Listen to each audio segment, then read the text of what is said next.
And just like that, March is almost ending. We are on the 28th day of March. This is Alwin Ignacio, the diva that you love, together with Miss Maring Ultra Maldita. Hi, this is Alex Brosas. And you are watching the TT show, Tarayana Talakayan Showbiz Edition. But before we even go and discuss about our easy round, Mare, I just like to comment, ang ganda-ganda ng dress mo with your vertical lines. Kaloka. Ang sexy, ang Kaloka. bongga, at talagang Diyos ko pilar ang elan at ang Ganon? sophistication mo today, My ha? God. Sinong designer mo ngayon? Hindi ako na-inform. Kung sinong designer ko. Charot! Diyos ko, secret. Ibig sabihin, ang mahal-mahal ng outfit na yan. At Kakaloka. ang mahal na mahal namin, ang usapan sa Easy Round. Ang SB19 ay supersonic talaga sa Lollapalooza at Summer Sonic Music Festival. Mare, ano mo na itong Lollapalooza Music Festival na ito? Lollapalooza is a premier global music festival due to its massive scale, hosting over 400,000 Oh, attendees. over 4 days in Chicago's Grand Park.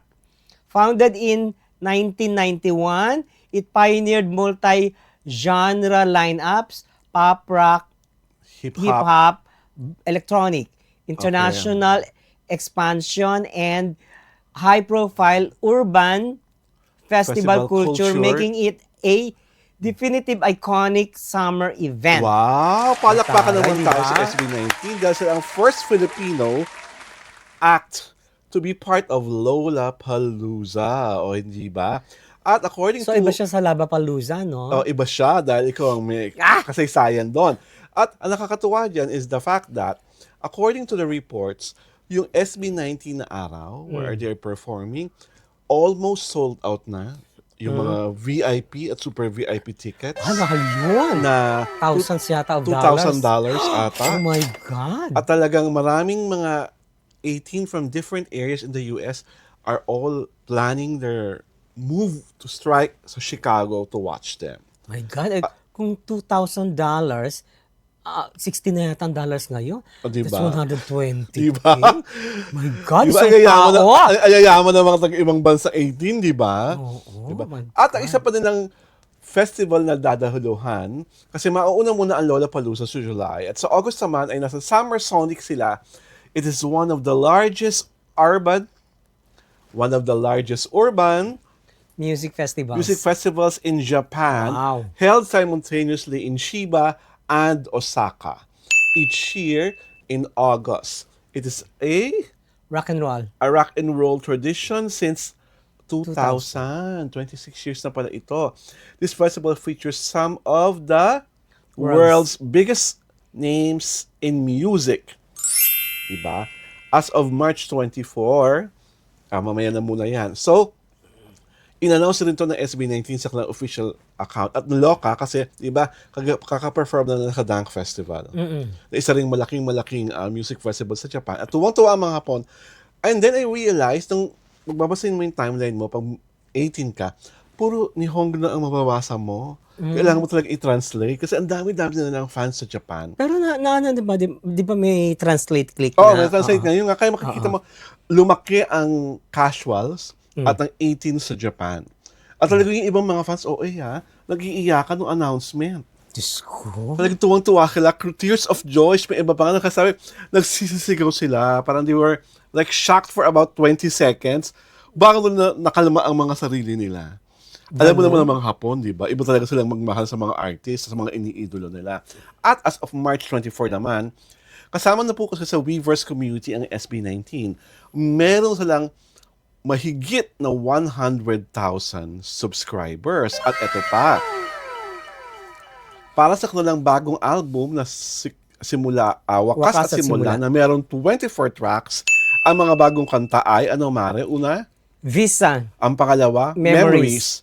Pangatlo, Toy Friend, na kakolaborate nila isang Japanese artist. Everbox, Emoji, na may kakolaborate nilang Taiwanese artist na pagkalaki-laki. At of course, ang Wakas. And then, meron silang 18 tracks mula sa iba't iba nilang EP, mula sa Pagsibol, pagtatag, at sa simula at wakas. At yung mga dati nilang kanta ay given new musical arrangements. Wow. Well, malas mo nangyayari ito sa SB19. What say you? They're unbeatable. Okay. Oo.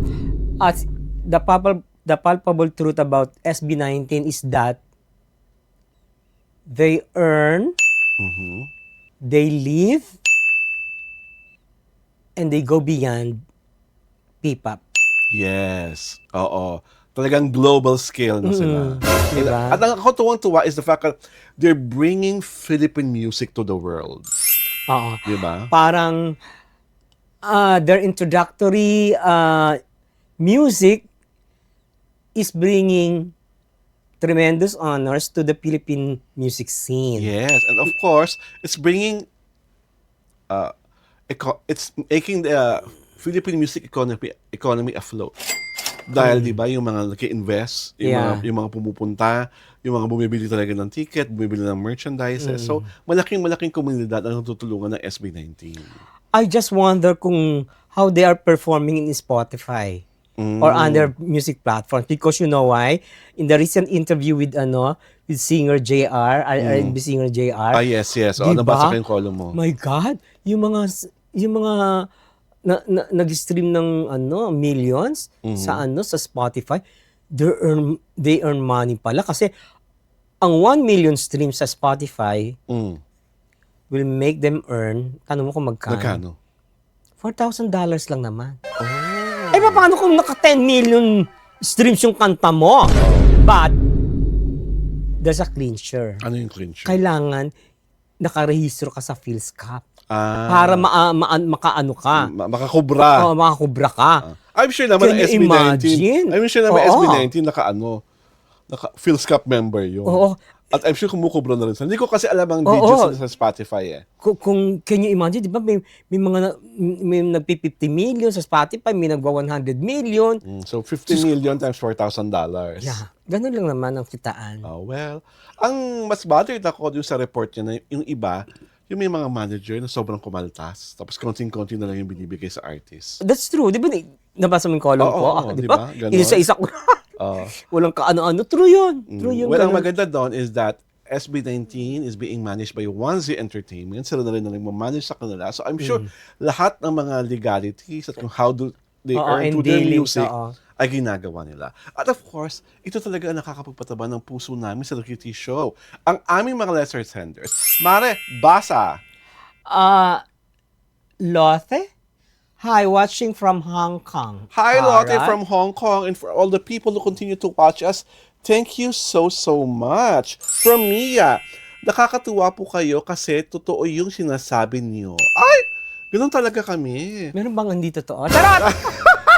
Basa, Mars! From, ano to? Anong pangalan niya ulit? Elena Albiola? Albiola. Ay, nakita ko na naman Kayong kayo. dalawa. Kayong dalawa kasi hindi kayo balimbing eh.